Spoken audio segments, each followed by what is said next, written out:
welcome to McDonald's Coaches Bench here on Mix 104.1 and CHS Live. And once again, thanks to everybody with Dale Halfacre, the director of CHS Live, that they produce this program each and every week for Coach and I. And so, anyway, we appreciate their help every week. And Coach, they do a very good job, not only with this program, but numerous programs involving Cleveland High School. They sure do. They're fantastic, great people, and Dale does a good job of directing them and teaching them about media, and so those kids have a great future ahead of them. Absolutely.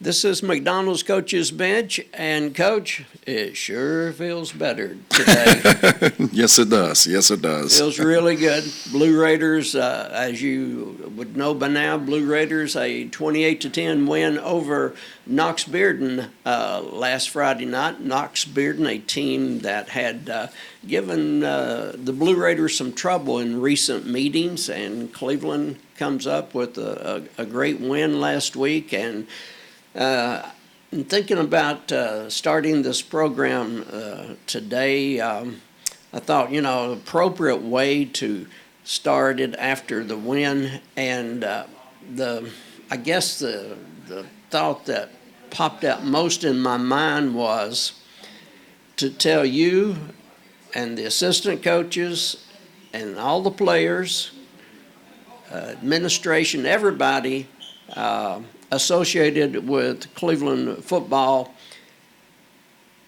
thanks for hanging in there, not giving up, thinking that it's never going to happen, and sticking with it through some tough games with quality opponents, some really good teams you've seen this year. And I just appreciate the never give up attitude that everybody had for this 2025 football team. I echo those sentiments. Yes, sir. It's just great that kids stayed with you through the hot summer, through the early games and everything. And so there's something to be said for keeping on. Absolutely. It's a skill to serve us well, that's for sure. And so let's take away some highlights in your mind from last week, not just like how many points we put on the board, how many stops we made of the other team, but some memories you have of last week's game. I love the mental image of our offensive line just opposing its will. That was one of my favorite outcomes of the game as it was happening, is just being able to just move and reestablish the line of scrimmage every snap. Guys did a great job up front. They were our players of the game offensively. Being able to touch the football over and over again. We had our 3 interceptions, but we also had 3 or 4 other opportunities where we got our hands on the football. And as a defensive-minded coach, that's always what you want to see. So, and just being able to see an entire student body and community enjoy the fruits of labor. That's been hard for us to get this year. It was really nice to take a step back and just be in the moment and appreciate the joy that everyone was experiencing. There's a real key, in my opinion, enjoying the moment. So many times, in my humble opinion, we get so involved with something, whether it's athletics or anything else, we get so involved that we miss the moment, a big moment that happens. And it's nice just to take, when something really good happens to you, it's really nice just to savor that moment and take it in, enjoy it, and let it become a beautiful memory. And so it's nice just to kind of stop in the middle of all the action and just realize what's going on, how much it means to you. Absolutely. It was great to see Cam Wilson showing some offensive ability the other night. He had a beautiful run. Case McGowan threw the ball well. different receivers came up with big catches. Sure did. One of the plays that stood out to me afterwards, 3rd and long for Cleveland. And, I'm wondering about, are they going to be able to convert and get a first down, keep the drive going? And McGowan threw a beautiful pass to Braden Miha and completed a big 3rd down pass, moved the chains, and kept the ball rolling. Moment. Absolutely, huge moment there. It was great to see the ball being distributed to multiple people, and just see guys who've been working hard and really come along and get some success on a Friday. Of course, I'm trying to keep up with the football and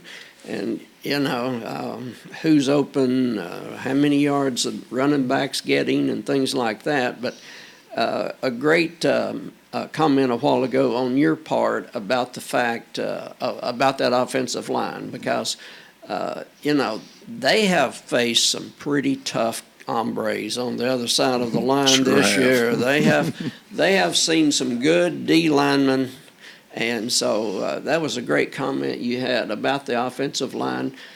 Tell us just a little bit about those guys. I mean, like just a kind of capsule of some of them. They're hard workers, and they don't. It's true everywhere, but they don't get a break. They have to give us a scout look in practice. We don't have very many that are varsity ready, so it's just the kind of, you look around and like, well, this is us guys. Like this is what we have. And Coach Braun's done an outstanding job of getting those guys ready to be competitive every week. And they're just a group that. They understand their role on the team. They understand how hard it is and what's being demanded of them every day, not just on Fridays. And it's good to see them congeal and come together and really be the reason that we played so well offensively. We'll take our first break on McDonald's Coaches Bench. This program supported many, many years by the Smith family area McDonald's restaurants in Southeast Tennessee, and we appreciate Mark Smith and everybody at McDonald's in this area. We'll be back in just a moment. To the people who reach into a carton of warm, crispy, golden, perfectly salted McDonald's world-famous fries and return with just one.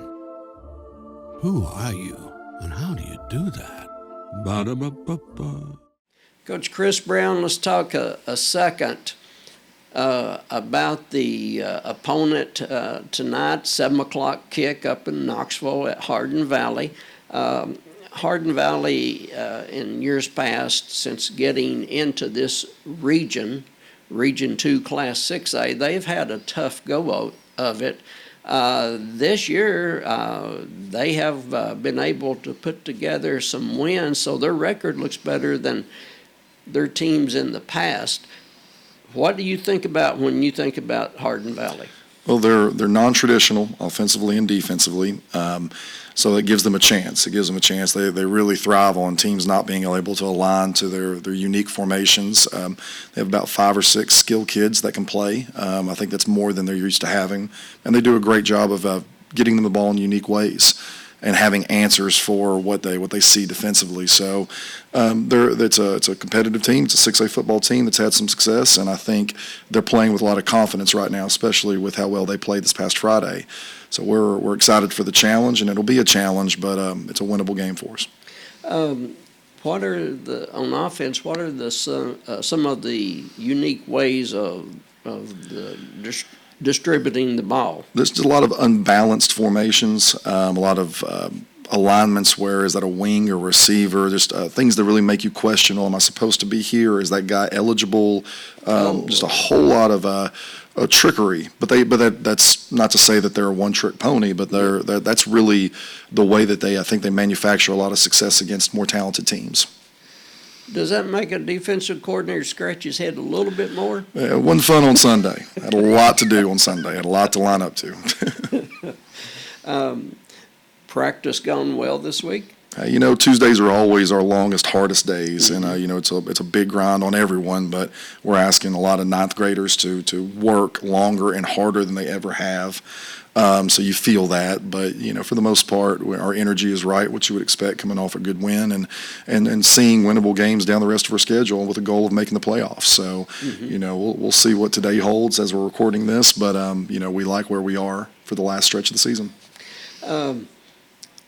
Does Hardin Valley, with their unique maybe sets they get in or whatever, is it primarily a running team, or how would you do percentages pass run? I would say they're about 60-40 run, but when they do throw the ball, they have effective wide receivers. Okay. Have a couple of guys who can get behind you, and they're efficient with their passing game. They know exactly what they want to target when they get into certain looks, and quarterback does a good job of honing in on what the offensive coordinator wants him to throw. I see. Sounds like a challenge tonight. Yes, sir. In Knoxville. So 6A football, always a challenge. We hope for a good Cleveland crowd up there, and hope it's a safe trip up for everybody and a safe trip back, and a Cleveland W. We're going to take our final break here on McDonald's Coaches Bench each week, brought to you by the area McDonald's, and it is produced by Dale Halfacre and everybody at CHS Live here on the campus of Cleveland High School, who they do tremendous work in so many areas, and our hats off to them. We'll be back and wrap it up in just a few minutes. When you're craving this much goodness, Hardee's all-new barbecue pulled pork Frisco is 100% Angus beef and 16-hour slow-smoked barbecue pulled pork on toasted sourdough. Hardee's pulled pork Frisco burger. Coach Brown, the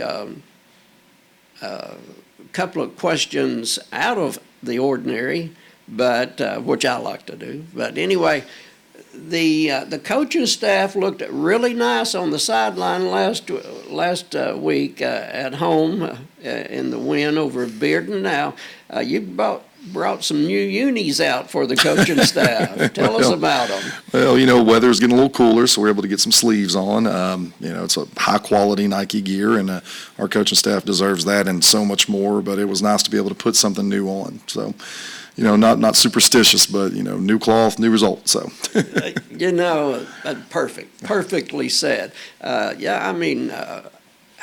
just happened to notice them, and I thought, new gear, and the coaching staff looked really good over there, and I'm just thankful that we didn't have a grass out there, real grass out there, and a muddy sideline or something, and nobody fell and dirtied up those new duds or anything. But coaching staff looked really nice. I hope there's a group picture somewhere that can be kept. I'm not joking about that. You guys really look good on the sideline over there. Yeah, I'll defer to Coach Reynolds. He's the style guy. I'm the last of all when it comes to that stuff, but I'm glad we felt good. I'm glad we looked good and felt good. Now, Coach Reynolds, he's the man for style. Yes, absolutely. And then we had one that was plain hurt. One of your coaches was in a boot. Coach Renish, yes. Hey, we all got to tough it out and play through. No, like we say to their kids, nobody's healthy this time of year, not even the coaches. So everybody's got to gut through and find a way to make it to the end of the fourth quarter. Is he going to be okay? I think he'll be fine. Yeah, okay, all right. I didn't know if it was a football injury or no slipped on a banana peel. You'll have to ask him sometime. Probably off the air. But yes, sir. Anyway, you probably have answered this already, but just one more time. The mindset of the team, were, they had a nice celebration, and do you feel that they're not too high after that victory last week? They know what's in front of them tonight, and they've they have the good feelings about the win, but now they know this is another team that they're going to have to put up a fight against. I think we're where we want to be mentally. I mean, of course, you're dealing with high school kids. We'll see what 245 brings us, but for the most part, it's just being able to taste what that success looks like when you win and you win the right way. It feels different. It feels differently, and for them to have gotten that feeling, you can't help but want to feel it again. And there's only one way to do that, and that's to give yourself the best preparation possible and commit to your schemes, commit to your coaching, and go out and execute. So I feel like we know what it feels like now. We want that feeling again. So are we willing to put the same amount of preparation in that we did the week before? And so far, we know we're there. So. Okay. Well, I always appreciate talking with Coach Brown. A very busy man, a lot on his plate. It's great that the Blue Raiders won last week, but they will go into tonight at Knox Hardin Valley High School, and we're expecting the same effort as last week, and hopefully the results will be another W just like last week. I appreciate this man very, very much. He does a great job and helps Mix 104.1 out tremendously. We appreciate each and every week talking with him. Thank you for viewing this, or if you're picking it up on Mix 104.1 as part of the pregame program, thanks for listening. Terry Evans signing off and say, see you next week.